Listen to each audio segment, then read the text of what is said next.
That is the Arise News World Wrap.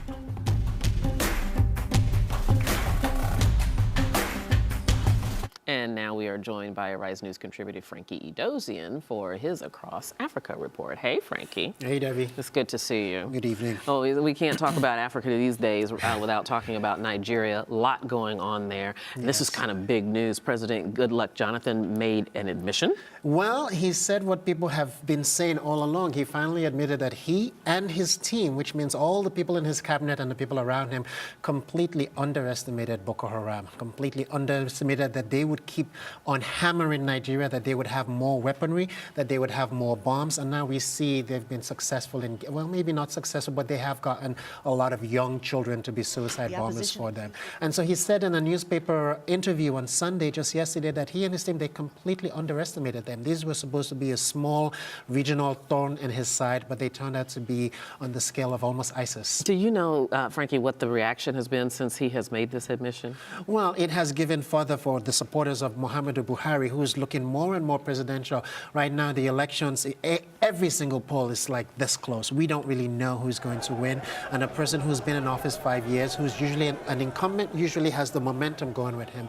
Goodluck Jonathan does not, particularly because of the havoc that Boko Haram has caused. There are other issues, of course, economic issues, but Muhammadu Buhari is now in Europe meeting with Tony Blair and looking more and more presidential, looking more and more like he can solve the Boko Haram problem because he was once a military dictator. Very interesting, too, because I'm wondering what the public reaction has been to Goodluck Jonathan postponing the election, which should have happened Valentine's Day. Valentine's Day. Now it's going to happen on the 28th of March, 6-week delay, because he says he now wants to tackle Boko Haram and he has got some new equipment and some new armory, which we believe is from the United States, but probably from some other powers, to finally attack Boko Haram. Nigerians are saying, you have not had success in 5 years. What is 6 weeks going to do?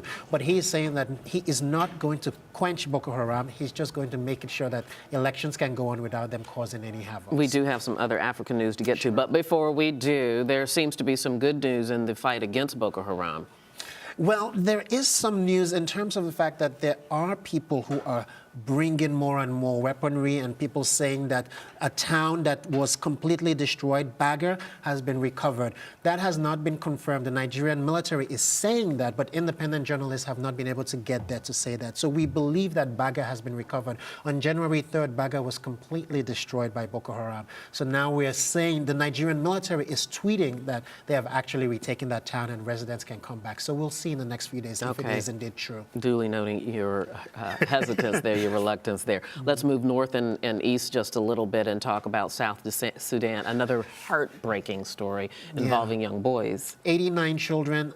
Up until the last count as of yesterday, there might be more. United Nations is saying that this struggle between Salva Kiir and Riek Machar has resulted in a situation where there are now children being abducted to be child soldiers. Now, this is not exactly what we're seeing in terms of Boko Haram with a religious thing. This is a situation where both sides need more soldiers, and they've now gone after boys who were in school studying for exams. It is always very tragic when people who are trying to get an education that's disrupted, whether it's boys or girls. But in this particular case, these students were studying for an exam. They have no part in any of all of this, and they were just forcibly taken. The United Nations is the only one on the ground, so we don't have independent journalistic verification of how many people, but United Nations workers say there were 89 that they could count. Do you know about the age range of these boys? They were from 13 to 15. Wow, wow. So quite young. Quite young, indeed. That's just heartbreaking. And then finally, before we let you go, let's talk about Liberian President Ellen Johnson Sirleaf. She's coming to Washington. She's going to be here on Friday,